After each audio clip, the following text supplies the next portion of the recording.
నమస్తే. పౌర్ణమి లాగ్స్కు స్వాగతం. చిమ్మపూడి శ్రీరామమూర్తి గారు రచించిన అతి ప్రగతికి అవరోధం అనే చిన్న అంతర్యామి అనేది చదివేస్తున్నాను, వినేసేయండి. భావోద్వేగాలు ఎక్కువైనప్పుడు మనిషి అన్ని విషయాల్లో అతిగా ప్రవర్తిస్తాడు. మితిమీరిన ఆనందం, ఉత్సాహం, వాత్సల్యం, క్రోధం, కామం, లోభం, ప్రేమ ఏదైనా అనేక అనార్థాలు తెచ్చిపెడుతుంది. అతిగా మాట్లాడటం వాచలత్వం అనిపించుకుంటుంది. ఈ వాచలత్వం వల్ల పరుషమైన మాటలు బయటకు వస్తాయి. స్పష్టత, స్వచ్ఛత ఉండవు. ఔచిత్యం, సందర్భ శుద్ధి లోపిస్తాయి. ఆలోచనను, విచక్షణను ఆక్రమించిన ఆవేశం కట్టలు తెంచుకొని మనిషిని మృగం చేస్తుంది. అగ్ని వాక్కును ఆశ్రయిస్తుంది. ఆత్మ అమృతత్వాన్ని, బ్రహ్మను ఆశ్రయిస్తుంది అని శాస్త్రాలు చెబుతున్నాయి. సందర్భ శుద్ధి కలిగిన మితభాషి కనుకనే హనుమను వాక్యజ్ఞ అన్నారు. మందర వాచలత్వం కైక మనసులో విషబీజం నాటింది. రావణుడి అధర్మ కాముకత బంగారపు లంకను భస్మీపటలం చేసింది. శకుని కుచిత సంభాషణ దుష్ట చతుష్టయ దుర్మార్గానికి ఆద్యం పోసింది. ధృతరాష్ట్రుడి పుత్రవాత్సల్యాతిశయం దుర్యోధనుని అహంకారాంధుణ్ణి చేసింది. ఉత్తర కుమారుడి ప్రగల్భం అతన్ని చరిత్రహీనుణ్ణి చేసింది. శిశుపాలుడి వాచాలత వాసుదేవుడి చక్రఘాతానికి నశించిపోయింది. వదలబోతుదనం వల్ల అసత్యం, చాడీలు, అశ్లీలత, అసభ్యత, ప్రాణహాని, మానహాని అనే అవగుణాలు బయటపడతాయి. అందుకే మౌనం పరంభూషణం అన్నారు. ఈ మౌనం కూడా మితిమీరి ఉండకూడదు. మేధావి లోక కళ్యాణ ఆకాంక్షి తన ఎదుట అనర్థాలు జరుగుతుంటే మౌనం వహించి నిరసించక మిన్నకుంటే ఆ అకృత్యాలను ప్రోత్సహించినట్లవుతుంది. శ్రమని మించిన సంపద, అర్షతని మించిన పదవి, చిత్తశుద్ధి లేని కీర్తి అనర్థాలకు మూలాలు, ప్రగతికి అవరోధాలు. కొందరు తమ కర్మ సాఫల్యం కోసం ప్రతిఫలాపేక్షతో ఎదుటివారిని అదే పనిగా హద్దు మీరి సందర్భంతో నిమిత్తం లేకుండా పొగుడుతూనే ఉంటారు. ఏవేవో కోరికలతో, మొక్కుబడులతో భగవంతుణ్ణి ఆరాధించడం, అర్చించడం, అవి తీరిపోయేసరికి ఆయన్ని నిందించడం అసలైన భక్తి అనిపించుకోదు. కోరికలతో కొలిచే కొలువుకు విలువే ఉండదు. ఎవరైనా స్వస్థత కలిగి ఉండాలి. ఇది గ్రహించాక తమ ఆరోగ్య స్థితిగతులను లక్ష్య పెట్టకుండా విపరీతంగా ఉపవాసాలు చేసి ఎవరైనా శరీరాన్ని శుష్కింప చేసుకోవడం వాంఛనీయం కాదు. చెంతగల విత్తాన్ని చిత్తం వచ్చినట్లుగా ఉచితానుచితాలు గమనించకుండా దాన ధర్మాలు చేయడము మంచిది కాదు. అతి అప్రమత్తత ఎంతటి ప్రమాదకరమో అతి ప్రమత్తత కూడా అంతటి వినాశహేతువే. తల్లిదండ్రులను తమ పిల్లలను అతిగా ప్రేమించి గారాపం చేయడం ఎంత అసమంజసమో, చీటికి మాటికి దూషించి దండించడము అంత అనుచితమే. ఆత్మస్థుతి, పరనింద అత్యంత హేయమైన లక్షణాలు. ప్రతి విషయంలోనూ ఆత్మన్యూనతాభావం మనిషిని అభ్యున్నతి పదాన నడిపించలేదు. సాత్వికమైన మితాహారం ఆరోగ్యప్రదమైంది. అతి నిద్రాలోలుడు సోమరితనానికి మిత్రుడు. విశ్రాంతి లేని శ్రమ అనారోగ్యకారకం. అతి వేగవంతమైన ప్రయాణం ప్రాణాంతకం. అతి నిదానం కార్యవైఫల్యానికి హేతువు. అతి సర్వత్రా వధ్యేత్ అన్నారు. అందుకే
నమస్తే. పౌర్ణమి లాగ్స్కు స్వాగతం. చిమ్మపూడి శ్రీరామమూర్తి గారు రచించిన అతి ప్రగతికి అవరోధం అనే చిన్న అంతర్యామి అనేది చదివేస్తున్నాను, వినేసేయండి. భావోద్వేగాలు ఎక్కువైనప్పుడు మనిషి అన్ని విషయాల్లో అతిగా ప్రవర్తిస్తాడు.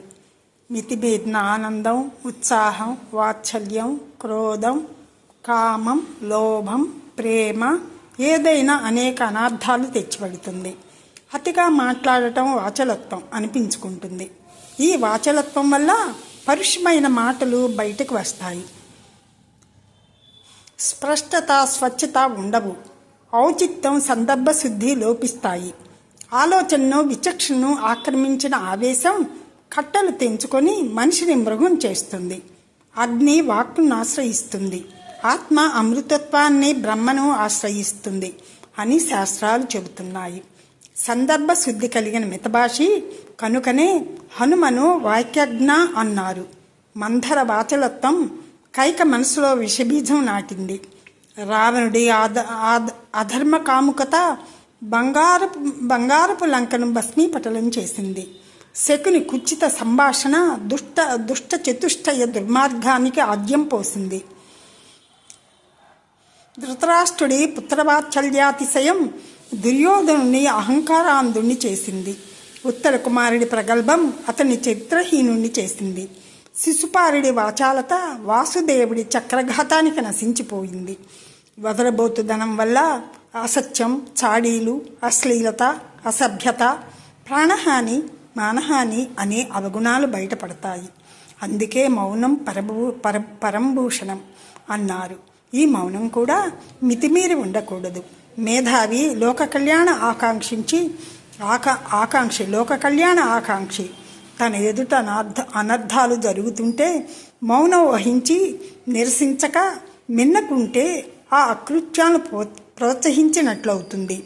శ్రమని మించిన సంపద, అర్షతని మించిన పదవి, చిత్తశుద్ధి లేని కీర్తి అనర్థాలకు మూలాలు, ప్రగతికి అవరోధాలు. కొందరు తమ కర్మ సాఫల్యం కోసం ప్రతిఫలాపేక్షతో ఎదుటివారిని అదే పనిగా హద్దుమీరి సందర్భంతో నిమిత్తం లేకుండా పొగుడుతూనే ఉంటారు.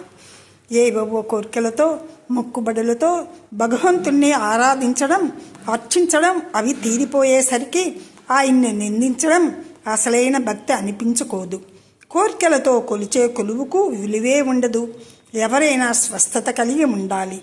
ఇది గ్రహించాక తమ ఆరోగ్య స్థితిగతులను లక్ష్య పెట్టకుండా విపరీతంగా ఉపవాసాలు చేసి ఎవరైనా శరీరాన్ని శుష్కింప చేసుకోవడం వాంఛనీయం కాదు. చెంతగల విత్తాన్ని చిత్తం వచ్చినట్లుగా ఉచితానుచితాలు గమనించకుండా దాన ధర్మాలు చేయడము మంచిది కాదు. అతి అప్రమత్తత ఎంతటి ప్రమాదకరమో అతి ప్రమత్తత కూడా అంతటి వినాశహేతువే. తల్లిదండ్రులను తమ పిల్లలను అతిగా ప్రేమించి గారాపం చేయడం ఎంత అసమంజసమో చీటికి మాటికి దూషించి దండించడము అంత అనుచితమే. ఆత్మస్థుతి, పరనింద అత్యంత హేయమైన లక్షణాలు. ప్రతి విషయంలోనూ ఆత్మన్యూనతాభావం మనిషిని అభ్యున్నతి పదాన నడిపించలేదు. సాత్వికమైన మితాహారం ఆరోగ్యప్రదమైంది. అతి నిద్రాలోలుడు సోమరితనానికి మిత్రుడు. విశ్రాంతి లేని శ్రమ అనారోగ్యకారకం. అతి వేగవంతమైన ప్రయాణం ప్రాణాంతకం. అతి నిదానం కార్యవైఫల్యానికి హేతువు. అతి సర్వత్రా వర్జేత్ అన్నారు. అందుకే